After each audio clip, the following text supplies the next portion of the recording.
Son uğrak, son yer.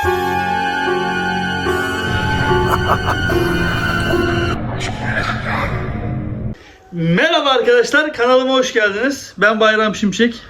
Evet, internette gezinirken bazı videolar gördüm. Saçma geldi ama korkunç olanları da var. Bakalım, inceleyelim beraber. Benim görmediğimiz şeyleri siz görürseniz yazın yorumlara. Görmemi istediğiniz şeyleri için etiketleyin beni. Mail atın. Bana ulaşın. Ben ulaşılmayacak bir adam değilim sonuçta. İnceleyelim bakalım neler var. Je vais directement utiliser donc le gel douche du shampoing. Voilà. On fait les parties intimes. Le nez 3 fois, le visage. Voilà. Puis là, mais le corps est là, on doit le respecter comme s'il était vivant.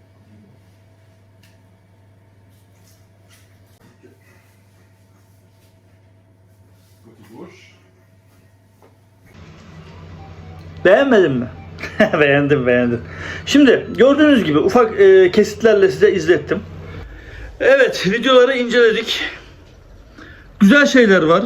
Korkunç olanlar var. İnanılmayacak derecede olanlar var. Yorumlarınızı yazın. Kanalıma abone olmayı unutmayın. Ben beraber büyüyeceğimize inanıyorum. Lütfen beraber büyüyelim. Başına gitti değil mi? Vallahi güzel şeyler bulacağımı düşünüyorum. Beni şuradan. Nereden? Şuradan takip edebilirsiniz. Ve eğer izlediğiniz videoları beğeniyorsanız da lütfen yorum yapın. Olumlu veya olumsuz yorumlarınıza ihtiyacım var. Ve beğenmeyi de unutmayın. Şimdi bakalım neler var izleyelim.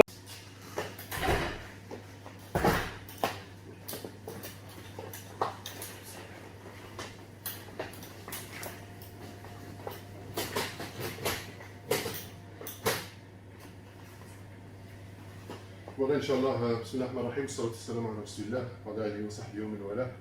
On va Inch'Allah procéder à la toilette mortuaire, selon la tradition prophétique. Donc le frère ici présent, Inch'Allah, on va faire sa toilette. On va commencer à faire les préparatifs, ce qu'il nous faut pour la toilette mortuaire. Inch'Allah ta'ala, donc, ce qui se rapproche le plus de la tradition prophétique, c'est donc des cubes de coffre déjà prêts. Donc il faudra seulement les presser avec les doigts, Inch'Allah.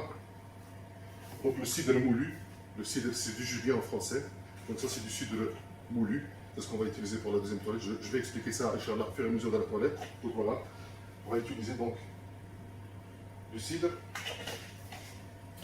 le camphre, ce qui vaut à la troisième toilette et la dernière. Comme dirait alayhi salam dans Ahkam Janaïs, Faj'alu akhirahu kafura. Faites en sorte que la dernière des toilettes soit du camphre, comme vous voyez ici, voilà le camphre. À fur et à mesure qu'on le presse avec les doigts, il s'effrite, aussi simple que ça. Voilà. Ça c'est pour la troisième toilette. La deuxième toilette, donc le cidre. Si on n'a pas de cidre, on peut utiliser du gel douche, shampoing, savonnette. Nous utilisons ce qui est rapproché le plus de la tradition, donc le cidre déjà moulu. Donc on va mettre la pression de l'eau, le subhanallah ça va lâcher de la mousse, avec ça on va laver, Inch'Allah, la deuxième toilette. On va Inch'Allah mettre le défunt sur la table. Donc voilà, maintenant je vais préparer les ingrédients qu'on a préparés, le cidre, voilà. Avec la pression de l'eau, ça commence à mousser. Comme ça vous savez. Comme je vous ai dit, ceux qui n'ont pas le cidre, le jugez bien en français, vous devez directement utiliser donc le gel douche ou du shampoing. Voilà. Donc ce que j'utilise ici, c'est ce qui rapproche le plus de la tradition prophétique. Donc ce qu'on utilise ici, Inch'Allah, ça va être la deuxième toilette.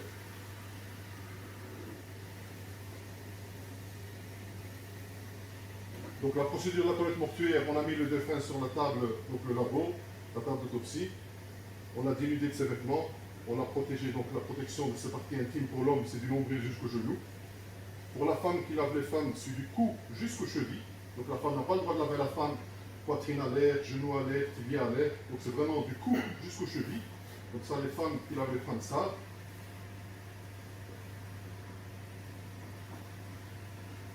Voilà pour ce cidre. Maintenant, Inch'Allah, le cafol, voilà. Comme je l'ai expliqué, j'ai concassé là tantôt. Donc voilà. Et le cafol, il a trois vertus. Une de ses premières vertus, c'est que ça parfume le corps. Maintenant, vous n'avez pas l'odeur, ça parfume le corps. Sa deuxième des vertus, si le corps est ouvert, ça retarde la décomposition du corps. Et cette troisième vertu, quand on s'oblige le corps sous terre, c'est qu'il éloigne, les vermines sous terre.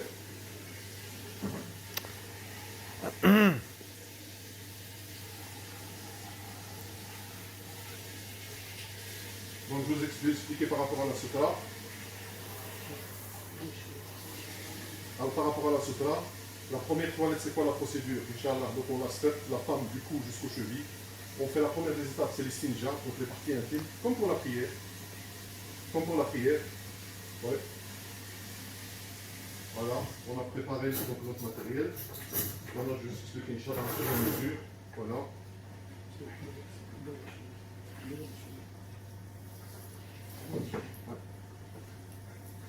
Donc, la sutra, je vous ai expliqué. La première toilette, la procédure, c'est quoi? C'est que on commence par les parties intimes. Je me positionne sur le côté gauche du défunt pour que je puisse faire les parties intimes par ma main gauche, ce qui est aussi rapporté par la tradition.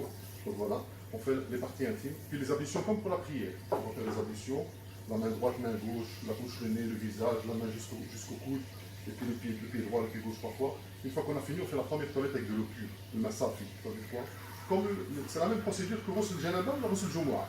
Donc voilà, 3 fois le cuir chevelu, et puis le visage, le côté droit, on va faire la partie supérieure et puis la partie inférieure comme le défunt est allongé. C'est la même procédure qu'aussi on prenait nos douches. Sauf qu'il y en a 3. Donc la deuxième c'est Inch'Allah avec du cidre et la troisième avec du café.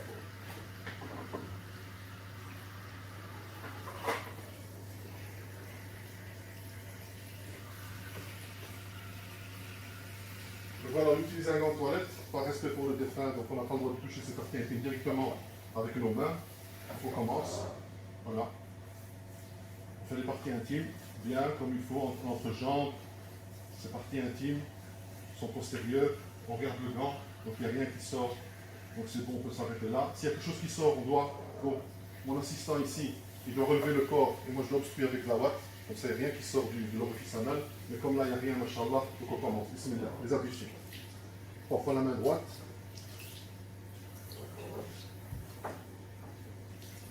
Parfois la main gauche. La bouche. 3 fois. Le nez 3 fois. Le visage. Voilà. On revient, la main. La même procédure que pour les ablutions. Entre les doigts jusqu'au coude. 1 fois. 2 fois. 3 fois.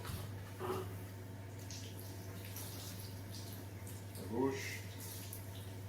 Entre les doigts jusqu'au coude. Comme pour la prière, on revient sur le cuir chevelu, les oreilles intérieures, extérieures, et puis on fait les pieds, donc entre les doigts, 1 fois, 2 fois, 3 fois, pied gauche, entre les doigts, 1 fois, 2 fois, 3 fois, jusqu'aux chevilles. Jusqu'aux chevilles. Maintenant, on a fini la première procédure, donc les ablutions. On va commencer la première toilette, le Ghusl Awwal, le massage. On malaxe 3 fois le cuir chevelu, gauche, droite, voilà. Mon assistant il vient, il me suit avec l'eau, donc quand je suis à la droite, il vient à la gauche, quand je suis à la droite, il vient avec moi sur la droite. On part sur le visage, voilà, la barbe, c'est bon le coup. Donc, partie droite, les aisselles, l'épaule, voilà. Moi je lui lève maintenant la protection, ce drap, comme ça il continue, la même trajectoire, jusqu'en bas au pied. Maintenant je lève, la procédure, comment on lève l'épaule, on met le bras à l'intérieur pour que le bras ne tombe pendant la toilette. Donc, je prends l'épaule et le bassin. Je fais un mouvement circulaire vers moi. Voilà, comme ça, lui, il puisse faire maintenant la partie de droite inférieure, donc du côté du dos. Voilà, je dépose le défunt avec tout le respect qui se doit. Maintenant, je fais la partie du gauche, donc les aisselles, bras, il va me lever ce bras, la protection. Voilà. Continue, c'est bon. Donc, ils vont me lever le corps. Comme ça, je fais la partie gauche en interne. Voilà, la partie inférieure du côté gauche. Voilà. C'est bon. C'est bien. On a fini la première toilette. La même procédure. Avec la deuxième, on va utiliser du cidre, du jujubier. Si on n'a pas de cidre, comme je vous ai dit auparavant, on peut utiliser du shampoing, du gel douche, et ainsi de suite. Donc moi je fais un peu rapide, hein, parce que c'est l'expérience qui parle, mais vous, vos défunts, vous pouvez les faire à votre aise. Allez, moi aussi.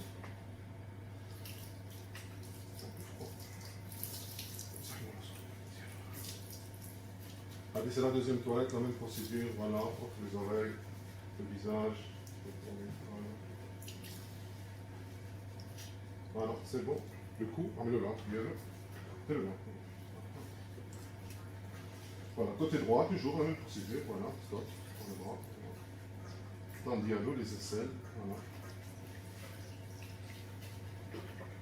Je lui donne, voilà. Il continue, la même procédure. Comme si le défunt était debout, il prenait sa bouche, sauf que là il est allongé. Je prends le bras à l'intérieur de l'épaule bassin, mouvement circulaire vers moi, je le plaque contre moi. Voilà, c'est une technique, comme ça vous savez. Voilà. Je pose bien par respect. Côté gauche, le bras, donc les doigts, ils vont me lever la protection, donc soutien. Voilà. Les cuisses, genoux, tibia, le pied. Il va se relever vers lui, je fais la partie inférieure maintenant gauche. Voilà. Voilà. Donc vous voyez, on a fini la deuxième procédure. La deuxième étape de la toilette, c'est cidre. Maintenant, si on avait utilisé du gel douche ou du shampoing ou du savonnette, on doit rincer le corps. On fait un rinçage, qui n'est pas considéré comme étant la troisième toilette. Mais puisque là on utilise des produits naturels, donc cidre, comme le carrefour, donc on va utiliser directement la troisième toilette qui est avec lui.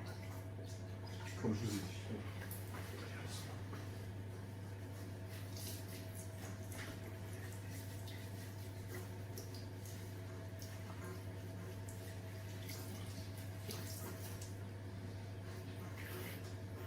Toujours côté droit, côté gauche, les aisselles, l'épaule. Voilà, on a une procédure entre les doigts. Je lui lève le soutien, donc la protection. On n'a pas le droit de voir ses nudité, comme je vous ai dit, à part s'il y a quelque chose qui coule de l'orifice anal. Je prends le bras, l'épaule, bassin, mouvement circulaire vers moi. Comme ça, il fait la partie inférieure de droite. C'est la même procédure, voilà. Je dépose lentement, par respect. L'âme n'est plus là, mais le corps est là, on doit le respecter comme s'il était vivant.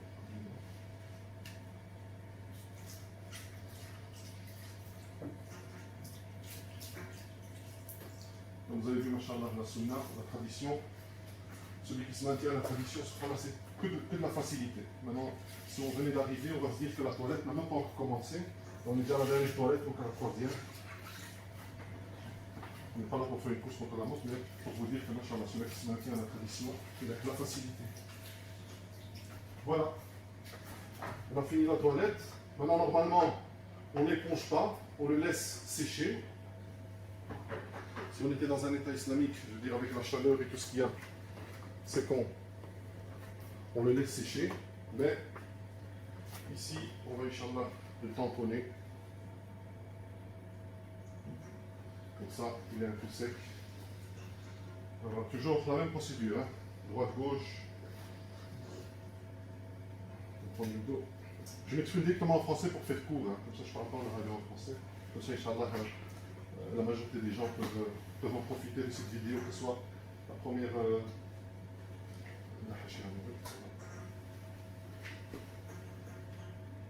La première, c'est pour les gens de confession musulmane, comme ça ils peuvent savoir faire la toilette. Et pour ceux de non-confession musulmane, vous savez voir la procédure, comment on fait nous, les musulmans, la toilette mortuaire, le respect de nos défunts. Voilà.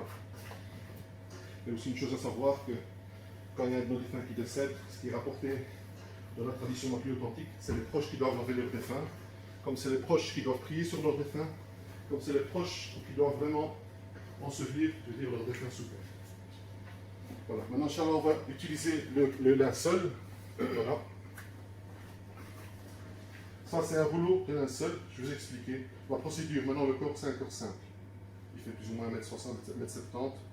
La largeur du café, toujours 1m50. Si vraiment la personne est obèse, elle est forte, on utilise une largeur plus large. Mais sinon, en principe, les mesures, c'est quoi? C'est 1m50 sur 2m50 maximum. Donc, ça veut dire, vous allez chez les gens du tissu, vous achetez un tissu de 1m50 de large, les rouleaux qui se vendent.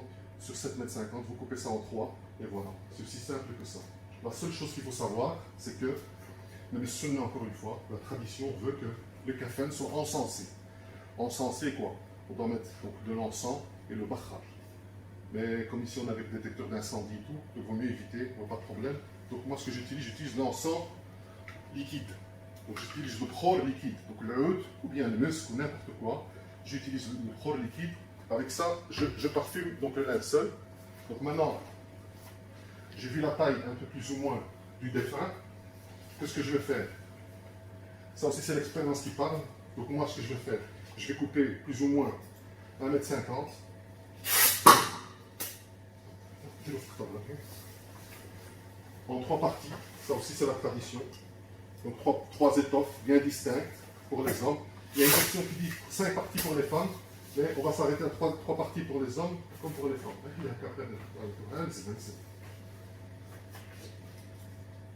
Et je vais expliquer la différence aussi par rapport aux femmes qui lavent les femmes.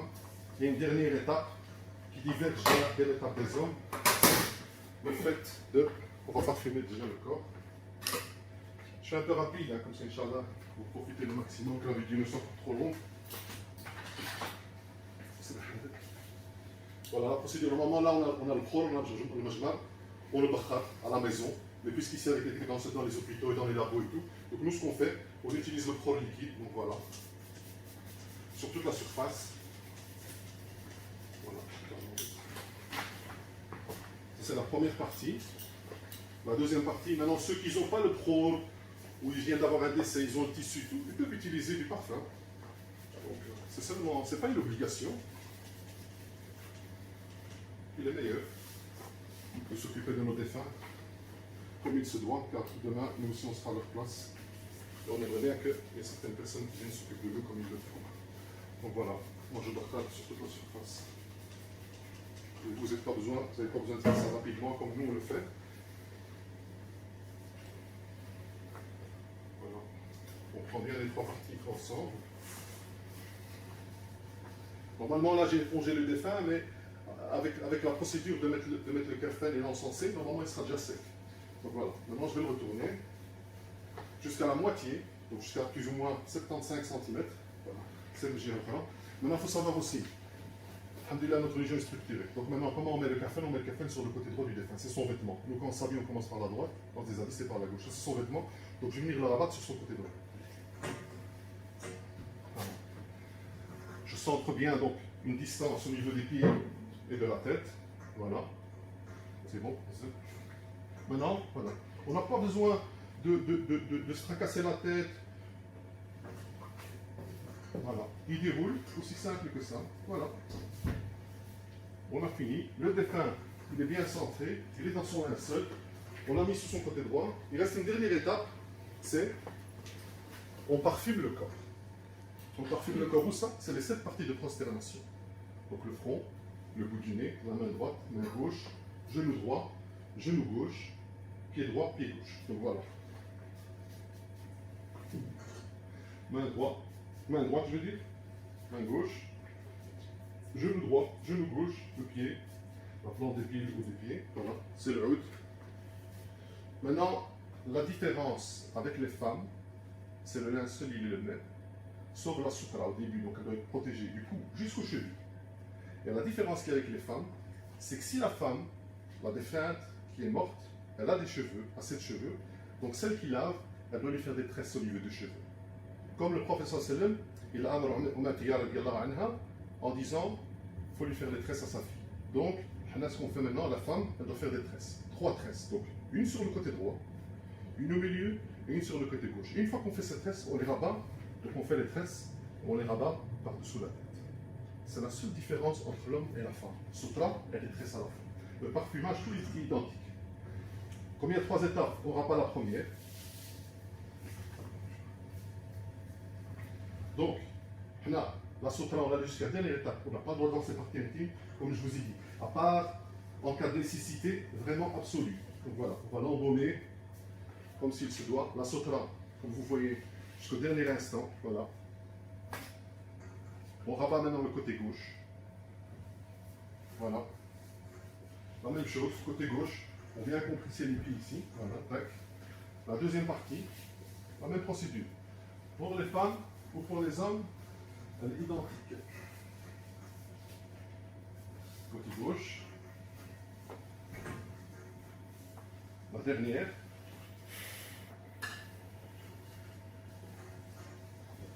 Voilà, on on presse bien. C'est comme si on lui taillait un vêtement, voilà. Il n'y a pas de pli, il n'y a rien. Maintenant, ce qu'il y a, une dernière petite chose à savoir, c'est que on doit mettre les petites cordelettes, les petites bandelettes. 3, 5, 7, 9, ça dépend. Donc 3. Une au niveau de la tête, une au niveau du bassin, une au niveau des pieds. Moi, je vais la mettre symboliquement, mais je vous explique pourquoi je ne vais pas les mettre. Voilà. Donc on fait une bandelette ici, on fait le nœud, une au milieu, on vient avec celle du milieu ici, au niveau du corps, au niveau du bassin, on fait un nœud, on ferme, et puis la troisième, ici, au niveau de la tête. Donc on vient, on ferme, on fait un nœud ici au niveau de la tête. Les bandelettes, pourquoi on les met? On les met, leur sagesse, c'est quand on porte le mort sur le brancard, sur le mahmel, pour que le fait ne s'ouvre pas. Mais il faut savoir, la tradition, elle veut qu'une fois qu'on ensevelit le corps sur terre, avant de remballer la terre sur lui, on doit dénouer les nœuds.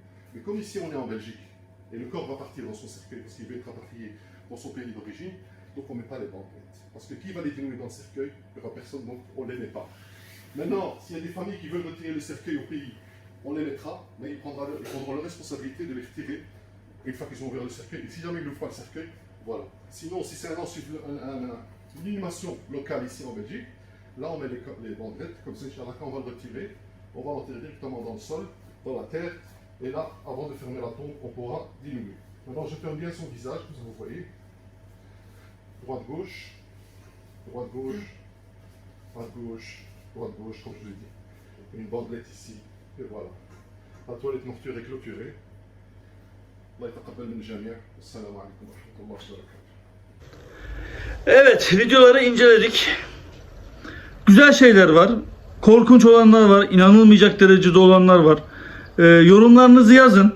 Kanalıma abone olmayı unutmayın. Ben beraber büyüyeceğimize inanıyorum. Lütfen beraber büyüyelim. Benim görmediğim şeyleri siz görürseniz yazın. Beni görmemi istediğin şeyleri olursa etiketleyin. Beraber büyüyeceğimize inanıyorum ben. Neden olmasın ki? Olumlu olumsuz şeyleri lütfen yazın ve beraber büyüyelim. Tamam? Hadi kapat.